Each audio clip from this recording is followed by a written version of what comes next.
성경을 읽다가 이렇게 잘 이해가 안 되고 이게 무슨 뜻이지? 그런데 이 성경을 우리에게 도움을 주기 위해서 써져 있는 주석이나 또 유명한 학자들이 기록한 그런 내용들을 봐도 좀 뭔가 시원하게 또 명쾌하게 풀려지지 않는 그런 내용의 성경이 있을 때가 있어요. 오늘 본문이 좀 그런 것 같아요. 그래서 좀 어려움이 있었어요. 이 말씀의 뜻이 뭘까? 또 이 말씀이 오늘 우리에게 무엇을 말씀해주고 있는 걸까? 참 고민스럽고 좀 어려운 그런 본문이었었어요. 사무엘하 21장은 이제 점점, 여러분 뒤로 한번 몇 장만 넘겨보세요. 사무엘하가 몇 장까지 돼 있죠?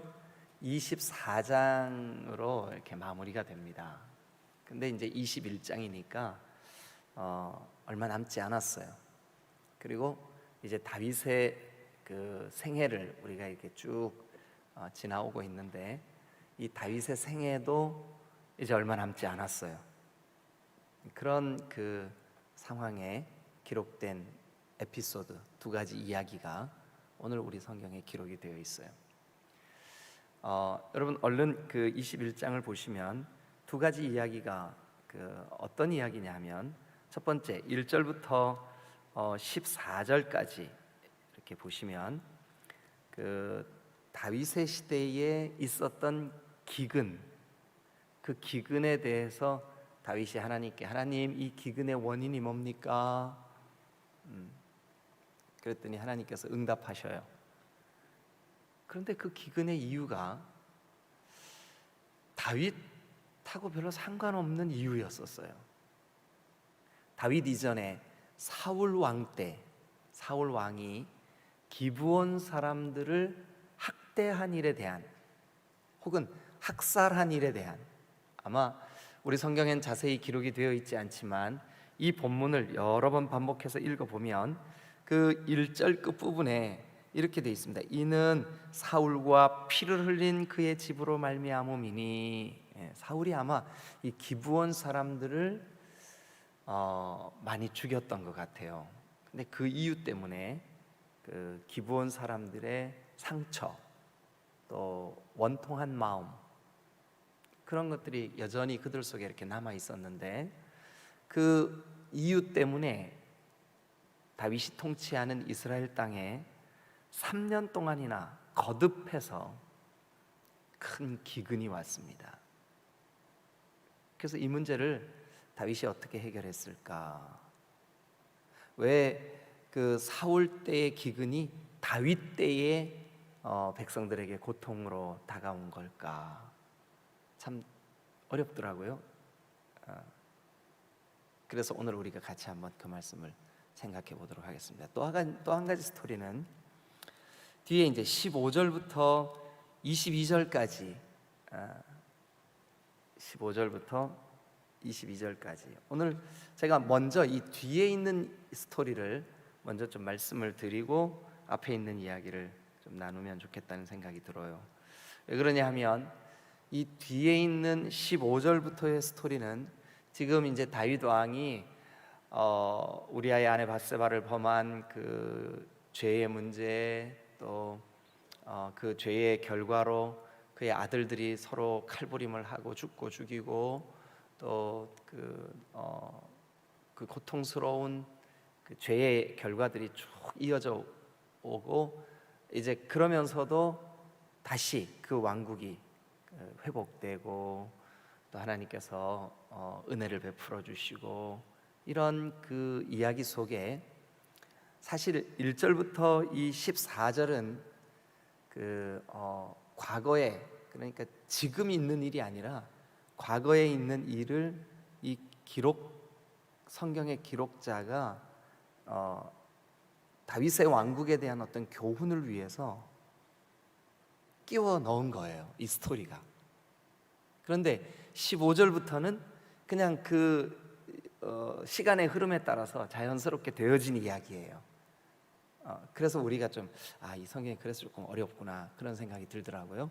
근데 어쨌든 우리가 15절부터 있는 이 이야기를 먼저 함께 나누고 앞부분에 있는 이야기를 좀 나누면 좋겠다는 생각이 들어요. 자, 15절 한번 여러분 같이 읽어볼까요? 자, 시작. 블레셋 사람이 다시 이스라엘을 치거늘 다윗이 그의 부하들과 함께 내려가서 블레셋 사람과 싸우더니 다윗이 피곤하매 거인족의 아들 중에 무게가 300세겔 되는 노창을 들고 세 칼을 찬 이스비브노, 맞아요? 이스비브노, 이름이 좀 어렵네요. 이스비브노이 다윗을 죽이려 하므로 17절. 스루야의 아들 아비새가 다윗을 도와 그 블레셋 사람을 쳐 죽이니 그때 다윗의 추종자들이 그에게 맹세하여 이르되 왕은 다시 우리와 함께 전장에 나가지 마옵소서 이스라엘의 등불이 꺼지지 말게 하옵소서 하니라. 네, 군사들이 왕이 전쟁에 나와서 죽으면 등불이 꺼지는 것 같습니다. 당신은 우리 이스라엘의 등불인데 그러면 안 되지 않습니까? 그러니까 전쟁에 나오지 마십시오. 근데 다윗이 왜 그렇게 크고 이제는 나이도 좀 들고 좀 쉴만한데 전쟁에 또 나가고 그랬을까? 왜 그랬을 것 같으세요?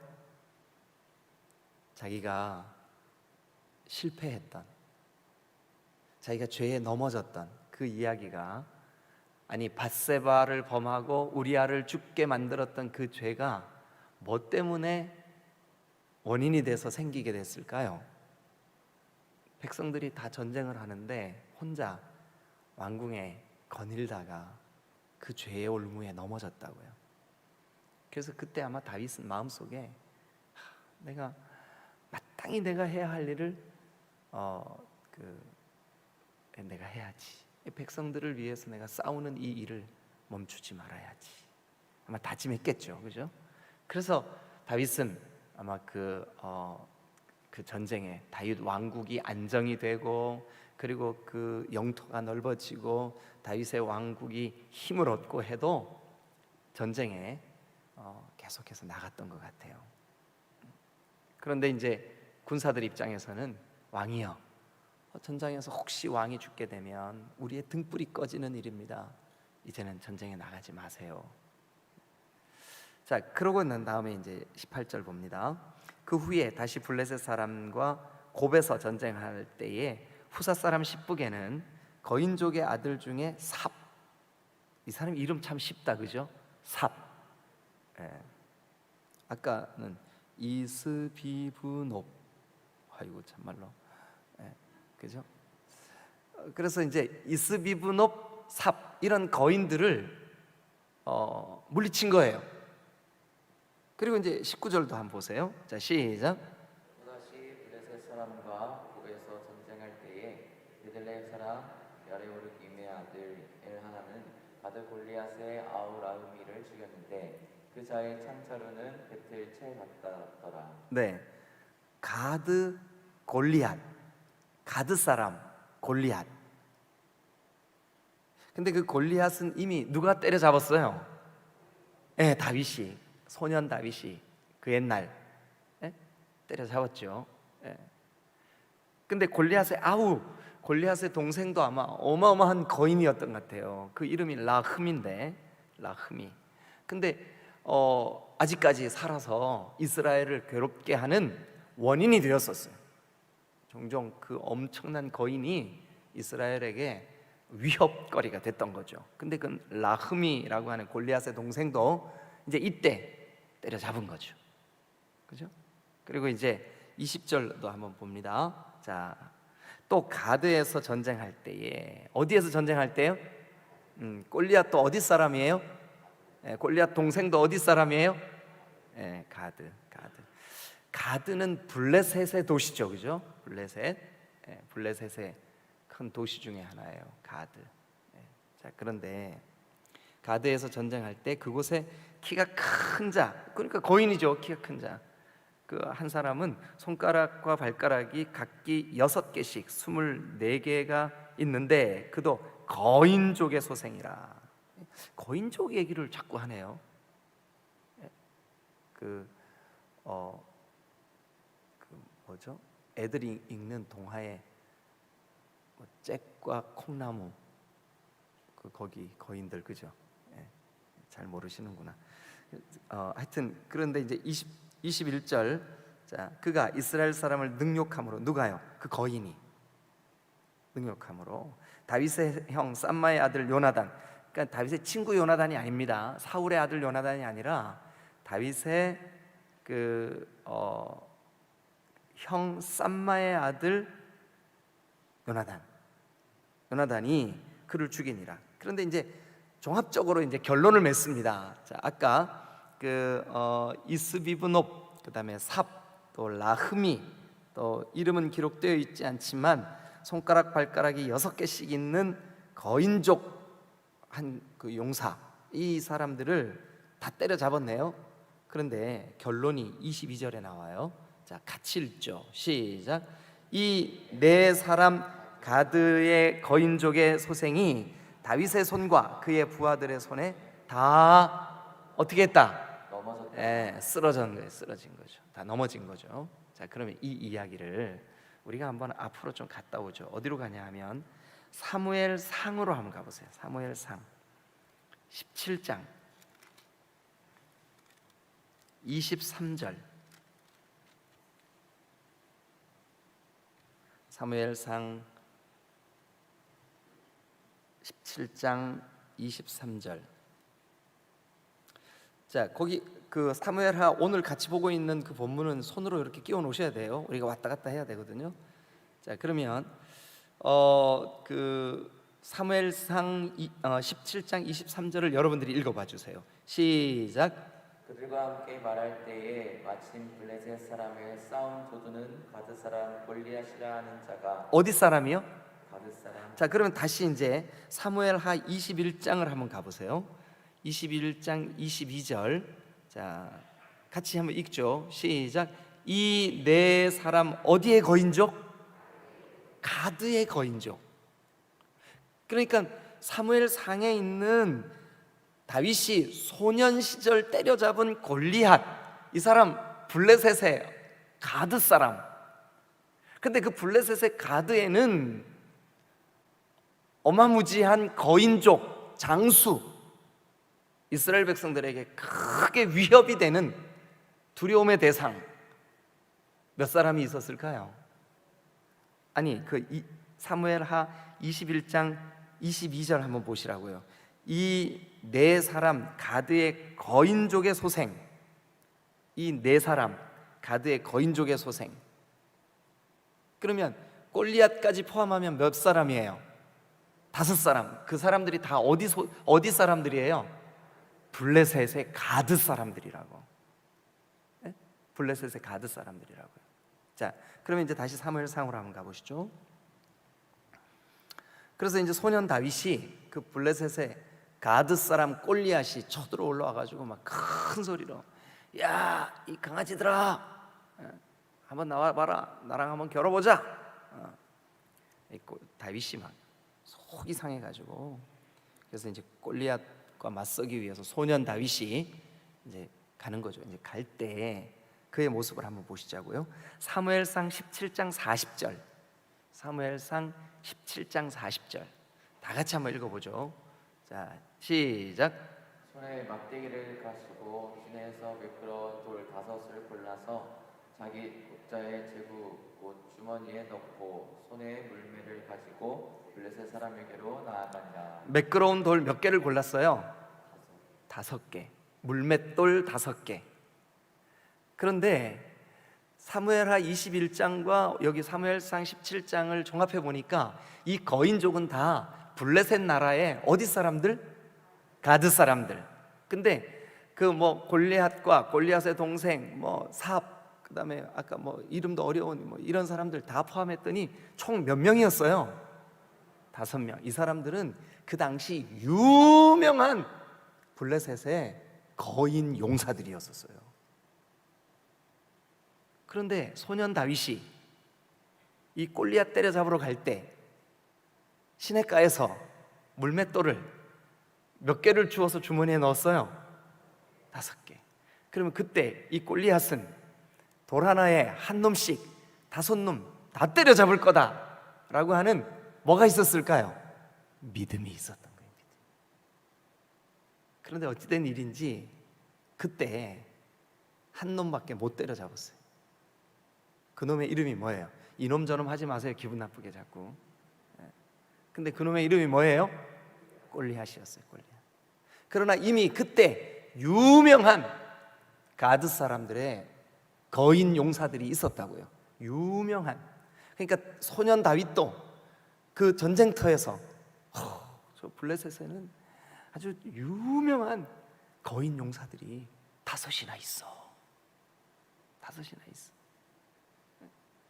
그러니까 소년 다윗이 골리앗을 때려잡을 때 너는 창과 단창으로 내게 오지만 나는 만군의 여호와의 이름으로 너에게 간다.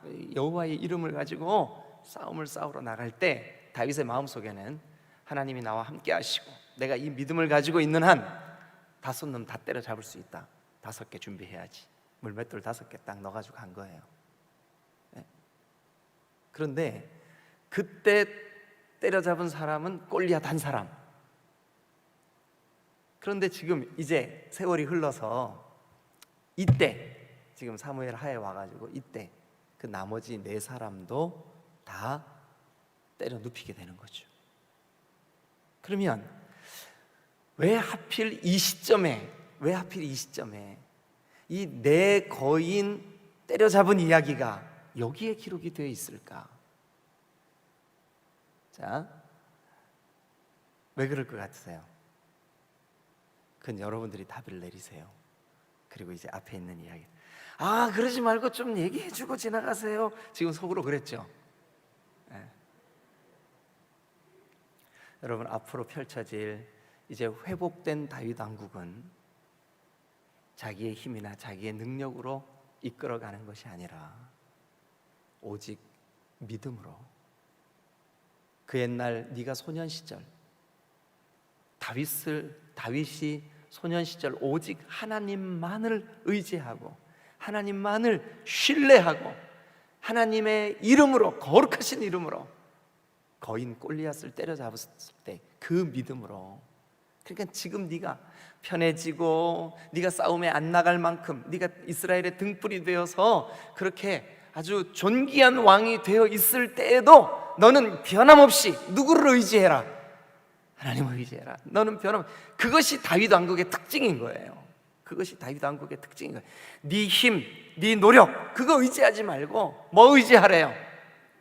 네가 소년 시절 품고 있었던 물맷돌 5개를 준비하면서 5 거인 하나님의 이름으로 때려잡을 수 있다라고 하는 그 믿음, 그것으로 다윗 왕국이 특징 지어져야 된다. 왜요? 네 위에 하나님이 계시니까. 네 위에 진정한 왕이신 하나님이 너를 통치하시고 그리고 너를 통해 다윗 왕국, 즉 이스라엘을 통치하실 거니까. 여러분들이 구원의 감격 때문에 눈물을 흘리면서 하나님을 사랑한다고 고백했던 그때 그 믿음, 그것이 여러분들의 생애가 끝날 때까지 하나님과 여러분들의 관계 속에 부여잡고 의지해야 될 믿음이 되시기를, 식어지지 않는, 변치 않는 믿음이 되시기를 주님의 이름으로 축원합니다. 다윗에게 왜 이 시점에 이 사무엘하 21장을 통해서 이 스토리를 연장시켰을까? 다윗 왕국의 특징이 오직 하나님을 바라보는 믿음으로 끝까지 나아가기를 기대하시는 하나님의 마음을 이 기록하고 있는 이 기록자가, 성령께서 독자인 우리들에게 너희가 진정 다윗 왕국처럼 하나님께 묻고 또 묻고 하나님이 말씀하시면 그 말씀을 듣고 또 들어 순종하기를 기대하고 원하냐? 그러면 내가 통치해 줄게. 하나님이. 그러니까 하나님이 통치해 주시는 하나님의 나라, 다윗 왕국, 하나님이 기뻐하시는 그 나라는 오직 우리의 노력과 힘이 아닌 믿음으로 되어지는 나라인 줄로 믿습니다. 할렐루야. 네, 오직 믿음으로. 자, 옆 사람에게 얘기 한번 해주세요. 오직 믿음으로 삽시다. 아멘. 네, 자 그러면 이제 앞에 있는 스토리를 우리가 한번 또 같이 나눠보죠. 자 1절로 한번 가보세요. 1절로. 네, 뒤에 있는 스토리는 이제 우리가 해결했어요. 그때 제가 사무엘상을 설교할 때 여러분 중에 그때 기억나시는 분 계실지 모르겠지만 제가 나중에 뒤에 가서 물맷돌 왜 5개 들고 왔는지 얘기할게요 그랬었는데 기억나세요? 네. 자 21장 1절을 한번 가보시죠.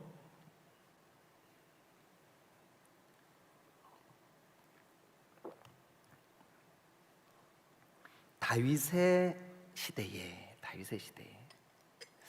이 말이 다윗이 왕으로 통치하는 어느 때예요. 어느 때. 그 어느 때가 정확하게 어느 때인지 잘 모르겠어요. 다윗이 밧세바와의 관계 속에 범죄하기 전인지 범죄하고 난 후인지 지금 성경의 기록을 쭉 우리가 이렇게 이어온 걸로 봐서는 지금 이 범죄했다가 넘어지고 압살롬이 난을 일으키고 또 세바의 난까지 평정이 되고 난 이후 같잖아요, 그죠? 그런데 가만히 보면 이게 시간의 흐름하고 잘 안 맞아요. 그래서 아마 조금 다른 때에 되어진 사건을 아마 이 다윗 왕국의 회복의 때에 우리가 이렇게 회고하면서 이제 지나간 이야기를 떠올리면서 여기에 기록한 게 아닌가 이렇게 생각이 듭니다. 또 학자들도 그렇게 얘기를 하고 있어요. 자, 그런데 어쨌든 뭐 그것이 그렇게 중요하진 않으니까 자 보세요. 다윗의 시대에 해를 거듭해서 여러 해 동안 근데 그 해가 몇 년 정도냐면 3년 정도 뭐가 왔어요? 기근이 왔어요. 기근. 우리가 이거를 간단하게 넘기기에는 고대의 기근은 너무 심각합니다. 어느 정도로 심각하냐면 이 특별히 이스라엘 땅은 자 여러분 애굽은요 물을 담아놓는 땅이에요. 그래서 애굽 땅은 물이 고여요. 그래서 애굽 땅은 아주 농사짓기에 풍요로운 땅이에요. 그리고 실제로 이 나일강이 1년에 한 번씩 우기 때가 되면 범람을 하는데 그 범람을 할 때 강 밑바닥에 있는 뻘과 같은 아주 기름진 땅을 그 흙을 울컥 그러니까 강 주변에 쌓아놓은 뚝을 넘어버려요. 이게 이제 범람을 해요. 그러면 그 주변에 아주 넓은 제가 여기 갔을 때 기가 막히게 아름답더라고요. 밀밭이요 끝도 없이 펼쳐져 있어요. 지평선이 쫙 강가에. 근데 거기에 그 석양이 막 아주 아름답게 물들면 정말 너무너무 아름다워요. 그런데 애굽은 물을 이렇게 품고 있어요. 그런데 이스라엘 땅은 물을 품는 땅이 아니라 비가 내리면 땅이 그냥 쭉 흡수해 버리는 땅이에요. 그러니까 이 땅이 비가 막 오잖아요. 그러면 웬만한 땅은 이렇게 물이 고여 있어야 되잖아요. 근데 이 땅은 아무리 비가 많이 와도 물을 쫙 빨아당기는 땅이에요. 신기해요.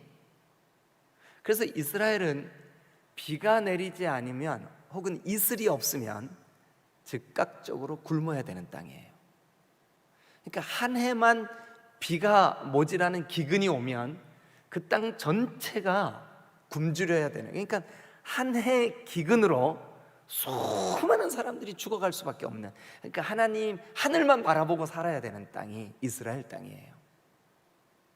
아주 독특합니다. 그런데 그런 땅에 3년 기근이 왔다?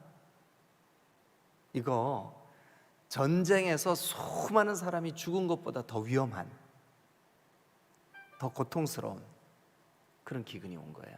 3년을 연거푸어서. 그래서 어떻게 되나 한번 보죠. 3년의 기근이 있으므로. 근데 이 기근, 여러분 불신자들, 믿지 않는 사람들은 이런 기근의 문제라든지 우리 가정의 어떤 어려움이라든지 내 개인의 어떤 고통스러운 일들이 딱 닥치면 어떻게 해요? 아, 진짜 왜 그래? 그러면서 이제 그 자기 노력으로 이 문제 해결하겠죠, 그죠? 그러나 예수 믿는 사람, 하나님의 자녀, 이제 앞으로 이 다윗 왕국에 다윗 왕처럼 하나님의 통치를 기뻐하고 하나님의 나라가 이루어지기를 기대하는 사람들은 자, 이 기근의 문제를 어떻게 받아들이냐 하면 다윗이 이 기근의 문제를 어떻게 했을까요? 여호와 앞으로 가지고 갔어요. 여호와 앞으로. 우리는 하나님의 통치를 받는 하나님의 나라 백성들의 특징은 뭐냐 하면 어떤 문제가 발생했을 때 이 문제를 민감하게 하나님과의 관계 앞으로 가지고 가는 거예요. 하나님 앞에, 하나님의 관계 앞으로. 그래서 하나님, 3년 연거푸 기근이 왔는데 이 기근의 원인이 뭡니까? 불신자들은요, 그냥 기근이 온 거예요. 살아남을 방법만 추구하는 거죠. 근데 예수 믿고 구원받은 하나님의 통치를 받는 사람은요, 하나님 혹시 우리에게 무슨 문제가 있습니까? 우리의 어떤 죄의 문제가 있습니까? 하나님께 묻는 거죠. 그래서 다윗은 그 문제를 가지고 하나님 앞에 간구하며 하나님 앞에 간구했어요. 그랬더니 하나님께서 그 기근의 이유를 말씀해 주셨어요. 뭐라고 말씀해 주셨을까요? 여호와께서 이르시되 뭐래요? 사울과 피를 흘린 그 집 때문이다. 사울과 피를 흘린 그 집 때문이다. 근데 이 이야기가 왜 하필 이때 기록됐을까? 그리고 이 이야기가 왜 중요한 걸까? 자, 우리 한번 앞으로 넘어갔다 오죠. 어디로 가시냐 하면 여호수아 9장으로 가셔야 돼요. 여호수아 9장. 앞으로 좀 한참 넘어갑니다. 그런데 사실은 이렇게 한참 넘어가지만 여호수아, 사사기, 룻기, 사무엘, 상하는 다 사사시대랑 연결되어 있습니다. 그래서 여러분들이 같은 시대구나 이렇게 이해하셔도 별 어려움이 없어요. 자, 어쨌든 여호수아 9장을 한번 가보세요. 여호수아 9장. 자, 9장 3절에 보니까 기브온 주민들이, 어디 주민들이요? 기브온 주민들이, 저 이스라엘 백성들이 저 애굽에서 출애굽해가지고 광야를 거쳐 요단강을 건너왔는데 얼마나 강력한지 그들이 믿는 하나님이 모든 족속들을 다 멸한다는 소식을 들은 거예요. 그래서 기브온 족속들이 겁이 덜컥 났어. 야, 큰일 났다, 우리도 다 멸족하나 보다. 그래서 우리 그냥 죽으면 안 되겠다. 그래서 이 기브온 족속들이 꾀를 냈어요. 꾀를. 그래서 4절에 그렇게 돼 있죠. 꾀를 내요. 사신의 모양을 꾸몄어요. 사신의 모양을 꾸몄어요. 어떻게 꾸몄을까요? 헤어진 전대, 찢어지고 기운 가죽 포도주 부대, 또 발에는 낡은 신발, 그 다음에 그 아주 너덜너덜한 옷, 다 마르고 곰팡이 난 떡, 이런 걸 준비해가지고 사신을 보낸 거예요. 그래서 이스라엘 여호수아를 만나게 한 거예요. 여호수아에게 가서 우리는 이거 보십시오, 우리가 이렇게 막 먼 길 오느라고 신발도 다 떨어지고, 그때는 뭐 나이키 뭐 이런 거 없었잖아요, 그죠? 월드컵 이런 거 없었잖아요. 그래가지고 이제 그때는 뭐 이렇게 짐승의 가죽 같은 걸로 이렇게 대충 만든 신발이었는데 그런 게 너덜너덜해질 정도로 이렇게 우리가 먼 길을 왔습니다. 그러니 당신들은 우리랑 화친하십시다. 그래서 여호수아가 이 사람들이 어디에서 왔는지 깊이 알아보지도 않고 덜컥 하나님의 이름으로 화친을 해요. 14절 한번 가보세요. 14절. 자, 시작. 무리가 그들의 양식을 취하고는 어떻게 할지를 여호와께 묻지 아니하고 여호수아가 곧 그들과 화친하여 그들을 살리라는 조약을 맺고 회중 족장들이 그들에게 뭐 했을까요? 맹세했어요. 18절 보세요. 그러나 회중 족장들이 이스라엘의 하나님 여호와로 그들에게 맹세했기 때문에, 그러니까 하나님 앞에서 하나님의 거룩하신 이름을 두고, 그리고 그들이 이 기브온 족속들에게 언약을 맺었어요. 맹세했다고요. 그래서 그들을 죽일 수가 없었어요.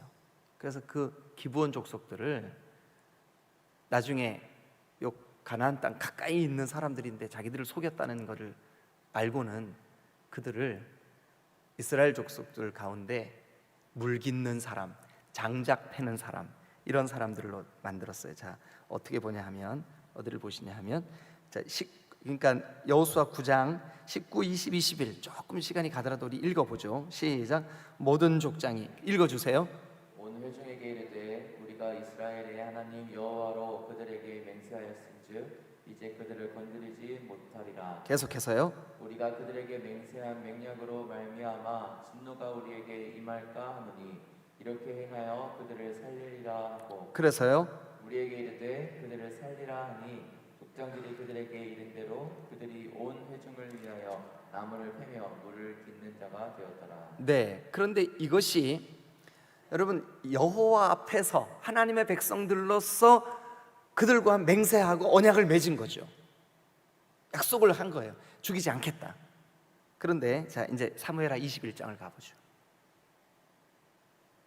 여호수아의 때에 그런 일들이 있었는데, 사무엘하 21장에 보니까 다윗이 여호와 앞에 왜 기근이 왔습니까? 그랬더니 여호와께서 이렇게 말씀하십니다. 1절 끝부분입니다. 이는, 그러니까 그 이유는, 기근이 온 이유는, 여러분 읽으세요. 시작. 사울과 피를 흘린 그의 집으로 말미암음이니 그가 기브온 사람을 죽였습니다. 누가 기브온 사람을 죽였대요? 사울이 기브온 사람들을 학살한 일이 있었던 것 같아요. 성경에는 그런 기록이 나와 있지 않아요. 그래서 우리가 좀 어렵다고요. 근데 어쨌든 여기 지금 1절을 보니까 사울과 그의 집이, 이 기브온 사람들이 하나님 앞에서 우리가 기브온 사람들을 죽이지 않겠다고 언약을 맺었는데, 그 언약을 깨고 이 사울이 기브온 사람들을 학살한 일이 있었어요. 근데 그 학살한 일 때문에 하나님이 너희가 내 앞에서 한 약속, 내 앞에서 저 기브온 족속들과 맺은 언약, 그거를 너희들이 깨, 그 죄의 대가로 다윗의 때에 3년 동안 온 백성들이 너무나 고통스러운 기근이 온 거예요. 그래서 다윗이 하나님께 기도했고, 하나님이 다윗에게 그 기근의 이유를 설명해 주신 거예요 지금. 그래서 다윗이 기브온 사람들을 불러가지고 우리가 너희들에게 어떻게 해주면 좋겠냐, 너희들이 마음에 받은 상처, 너희들이 지금 우리에게 받는 이 고통, 내가 어떻게 보상해 주랴. 그랬더니 기브온 사람들이 얘기합니다. 우리는 돈을 바라는 것도 아니고, 우리가 뭐 전쟁하겠다는 것도 아니고, 단지 이 우리의 억울함, 당신들이 하나님 앞에서 하나님의 이름으로 우리에게 언약했던 이 언약을 깨는 그 당신들의 그 무지막지한 학살을 우리가 마음의 상처를 받았습니다. 그러니 우리를 그렇게 무자비하게 학살한 사울의 집에 상징적으로 몇 사람만 다시는 그렇게 하지 마라 라고 하는 표로 그들의 생명을 거두어 주십시오. 그럼 우리가 이스라엘과 다윗 왕국과 다윗 당신 자신이 기브온 족속들에 대해서 하나님 앞에 맺은 언약을 깨지 않겠다는 그런 약속의 증거로 우리가 받아들이겠습니다. 그래서요, 이 기브온 족속들의 상처를 씻어주기 위해 다윗이 그들의 요구를 들어줍니다. 이게 왜 중요할까? 이 이야기가 뜬금없이 왜 여기 기록되어 있어야 했을까요? 그것은 뭐냐 하면, 하나님을 왕으로 섬기는, 하나님의 통치를 인정하는 사람들은 어떤 경우에라도 하나님 앞에서 맺은 언약을 변개치 말아야 된다는 거예요. 그러니까 그들이 두렵고 떨림으로 하나님의 언약, 하나님의 약속, 하나님과 맺은 그 맹약을 그것이 우리에게 손해가 오고 때때로 그것이 우리의 위협거리가 된다 할지라도 앞으로 계속해서 진행될 다윗 왕국, 다윗의 길, 다윗의 법도, 그게 뭔데요? 하나님이 우리 왕이시다 라고 하는 그 다윗의 길, 그 다윗의 길로 가는 저와 여러분들이 우리에게 손해가 오고 우리에게 좀 이거 우리가 왜 그렇게까지 해야 돼 하더라도 다윗의 길로 가는 사람들은 이 언약을 소중히 여겨야 된다라고 하는 교훈이에요. 여러분, 우리가 예수 믿고 구원받은 이후에 우리의 왕은 하나님이세요. 하나님 나라를 우리가 살아요. 여러분, 이 언약이 어떨 때 우리에게 우리가 이런 언약까지도 지켜야 돼? 우리 조상들이 한 건데 우리는 때때로 아니 이게 지금 현실성이 좀 없는데 성경에만 있지 뭐 이거 현실적으로 우리가 이걸 어떻게 지켜? 그러나 여러분, 하나님과의 약속은, 언약은 우리가 손해를 볼지라도 목숨처럼 지켜야 함을, 그것이 바로 다윗의 길임을 믿으시기를 축원합니다. 두 가지. 첫 번째는 다윗의 길은 오직 믿음으로, 오직 믿음으로. 그래서 여러분, 그 소년 다윗이 품었던 물맷돌 5개의 믿음이 결국은 그가 어른이 된 이후에 그 일이 성취되는 것을 보며 믿음대로 되는 거구나. 두 번째, 여기 이 말씀대로 기브온 족속들과 맺은 언약일지라도, 외국인과 나그네들과 맺은 언약일지라도 그들을 억울하게 만들거나 그들을 상처를 입히지 말고 하나님 앞에서 맺은 이 언약을 소중하게 여기는 다윗의 길로 우리가 나아가야 될 줄로 믿으시기를 축원합니다. 할렐루야. 이 한 주 우리가 하나님, 내 삶이 오직 믿음으로, 그리고 하나님께서 주신 약속, 언약은 나에게 손해가 오더라도 목숨처럼 소중히 여길 수 있는 그런 믿음, 그런 삶 살 수 있도록 도와주옵소서. 왜냐하면 나는 하나님 나라 백성이니까, 하나님의 통치를 받고 있는 사람이니까. 믿으시면 아멘. 할렐루야.